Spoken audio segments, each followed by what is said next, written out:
नमस्कार साथियों, मैं विजलेश चतुर्वेदी विजलेश के लोकगीत चैनल में आप सभी का बहुत बहुत स्वागत करती हूँ।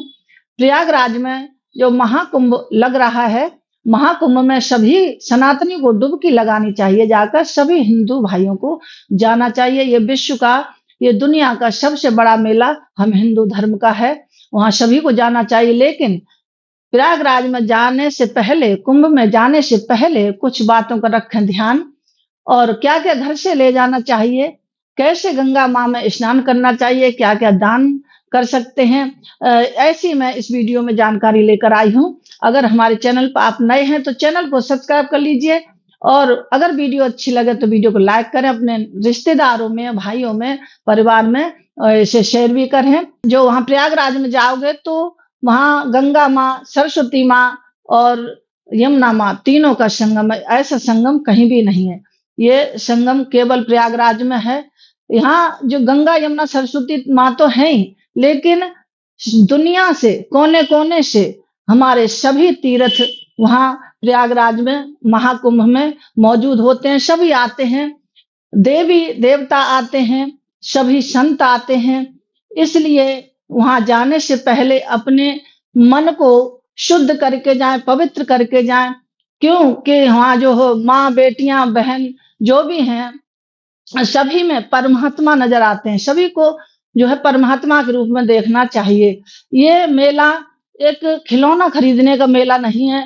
ये जीव आत्मा को परमात्मा से मिलाने के मेला है। इसलिए सभी में परमात्मा देखना चाहिए। तो वहाँ जब आप अगर चाहे गाड़ी से जाएँ, चाहे अपने किराए के वाहन से जाएँ, लेकिन कुंभ में जाने से पहले आप जो अपने जूता चप्पल को उतार के कुछ दूर पैदल नंगे पैरों जरूर चलना चाहिए, क्योंकि वहाँ रज रज में, कण कण में भगवान निवास करते हैं। पता नहीं आपको किस भेष में कहाँ भगवान मिल जाए, इसलिए कुछ दूरी पहले ही अपने जूता चप्पल उतार के गंगा माँ के पास जाना चाहिए। इस तरह की सावधानी रखें। दूसरे, जब घर से निकलें तो घर से जाते समय किन किन बातों का ध्यान रखें, घर में जो है वहाँ क्या ले जाना चाहिए वो मैं बता रही हूँ। घर से सीधा जरूर ले जाना चाहिए। सीधे में क्या होता है, ज़्यादा कुछ नहीं है, लेकिन सीधा एक ऐसा बनाया है भगवान ने हमारे हिंदू धर्म में, सीधा, ये सीधा गंगा मैया में पहुँचेगा जाके। इसलिए थोड़ा सा आटा लें और उसमें नमक, 5 मिर्च और थोड़ी दाल रखें। दाल या आलू टमाटर रख लें, एक चीज़ रख लें, चाहे दाल या आलू टमाटर। उसमें कोई फल हो तो फल रख लें और उसमें थोड़ा गुड़ रख लें और दक्षिणा रख दें, 5 रुपए, 11 रुपए जो भी हैं, वो जाके गंगा माँ में दे देना चाहिए। और अपने घर से जौ लेकर जाना चाहिए। जौ का क्या होता है, जो कुंवारी लड़कियां हैं अगर गंगा यमुना में जौ बोती हैं तो उन्हें अच्छे घर वर की प्राप्ति होती है, इसलिए जौ को ले जाना चाहिए। और थोड़े जौ और एक सिक्का अपने पितरों के नाम से गंगा माँ में अर्पित कर देना चाहिए, तो वो पितर उससे प्रसन्न होते हैं। जब गंगा माँ में स्नान करने हमारी माँ बहनें, हमारी माताएं जब उसमें गंगा स्नान करने के लिए जाएं तो ध्यान रखें अपना सिर ढका होना चाहिए। सिर ढका होकर, क्योंकि हम जो है अपने बड़ों का सम्मान करते हैं, और तो वहाँ तो परमात्मा निवास कर रहे हैं, इसलिए सभी का सम्मान करते हुए सिर ढककर ही गंगा में स्नान करना चाहिए, डुबकी लगानी चाहिए। और डुबकी लगाने के बाद जब जल प्रदान करते हैं सभी देवी देवताओं को, तो सिर ढका होना चाहिए। इसलिए जब अपने गंगा में बढ़े तो सिर ढक के ही जाना चाहिए। और सबसे पहले अपने इष्ट देव को जल प्रदान करें गंगा माँ में, जो है गंगा माँ के नाम का, इष्ट देव के नाम का, पितरों के नाम का, और अपने जो घर में रह गए हैं बच्चे या बड़े बूढ़े उनके नाम का जो है उनके नाम की डुबकी लगानी चाहिए। और जो अपने देवी देवताओं को जल अर्पित करना चाहिए, सभी के नाम की डुबकी लगानी चाहिए। अपने माँ बाप या सास ससुर हैं तब भी लगानी चाहिए उनके नाम की डुबकी, और अगर नहीं है तब भी उनके नाम की डुबकी लगानी चाहिए।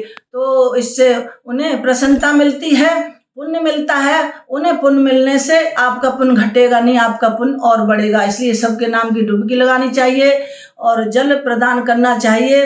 अगर आप पितरों को करना चाहते हैं प्रसन्न, तो एक छोटा सा शिवलिंग बनाए, गंगा माँ के बालू का शिवलिंग बना के उनके 5 बार उसी गंगा माँ में से जल लेकर चढ़ा देते हैं और उसे उसी में विसर्जित कर देते हैं शिवलिंग को। तो इससे आपके पितृ प्रसन्न हो जाएंगे। तो और उसके बाद जो घर से जो है, जब मतलब गौ माता के लिए शॉल या साड़ी या फिर कोई कपड़ा जरूर लेकर जाना चाहिए, क्योंकि वहाँ गौ दान भी होता है।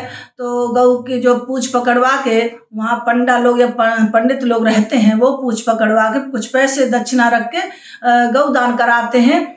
तो उस समय आप अपने घर से अगर साड़ी और शॉल या कपड़ा कुछ ले जाते हैं तो गाय को उड़ा देते हैं, तो आपका वो पुण्य हो जाता है। इसलिए घर से ही इन चीज़ों को लेकर जाना चाहिए। और ये कुंभ स्नान, महाकुंभ जो है, इसे शाही स्नान क्यों बोलते हैं? क्योंकि शाही स्नान इसलिए बोलते हैं, ये हमारे जो साधु संत जाते हैं करोड़ों की संख्या में, ये वहाँ जप और तप और जो है यज्ञ सभी करते हैं जाकर, और उसके बाद में ये आकर अपने जो इष्ट देव को नहलाते हैं, उसमें आके उसके बाद खुद नहाते हैं, उसके बाद सारी जनता नहाती है। तो इसे शाही स्नान बोलते हैं, देव स्नान भी बोलते हैं, क्योंकि ये ढोल बाजे गाजे के साथ आते हैं धूमधाम से, और वहाँ डुबकी देवता को पहले लगवाते हैं, फिर खुद लगाते हैं और अपने तन पे भस्मी रमा के आते हैं और उसमें डुबकी लगाते हैं। तो ये परमात्मा के रूप में होते हैं हमारे संत। ये अपना पुण्य वहाँ गंगा माँ में छोड़ कर जाते हैं, और जो पूरी जनता है जो नहाती है वो अपने पाप छोड़ती है उसमें और पुण्य कमा के लाती है। गंगा माँ उनके पाप हर लेती है और पुण्य प्रदान करती है। तो इसे शाही स्नान और देव स्नान भी कहा जाता है। जब शाही स्नान होता है तो इस तरह से होता है। ये मैंने आपको बता दिया, जानकारी दे दी। और कई चीज़ों का वहाँ ध्यान रखते हैं, किसी को भी बुरा भला नहीं बोलना चाहिए, क्योंकि सभी में परमात्मा है। तो इसलिए अपने मन को शुद्ध करके जाना चाहिए। सभी माँ बेटियां हैं, चाहे बड़े हैं चाहे छोटे हैं, सभी में परमात्मा को देखना चाहिए। इस तरह से अगर आप जाएंगे महाकुंभ नहाने तो आपका ये महाकुंभ बहुत पुण्यदायी होगा। वैसे भी गंगा माँ सभी के पाप हर लेती हैं, लेकिन कुछ बातों का अगर ध्यान रखें तो आपका ये कुंभ महाकुंभ बहुत ही अच्छा होगा। स्नान करने के बाद वहाँ कुछ देर बैठ के, अगर आपने गुरु दीक्षा ले रखी है तो गुरु मंत्र का जाप करें, अगर नहीं भी ले रखी है तो भी 10-5 मिनट वहाँ बैठकर अपना कुछ जप, कुछ भगवान का ध्यान करना चाहिए। और गंगा स्नान करने से पहले गंगा माँ को नमन करना चाहिए। उसके बाद में आप उसमें चरण रखें तो जो है ज़्यादा अच्छा रहता है। इस प्रकार अगर आप कुंभ में नहाने जाएंगे तो आपका कुंभ सफल हो जाएगा।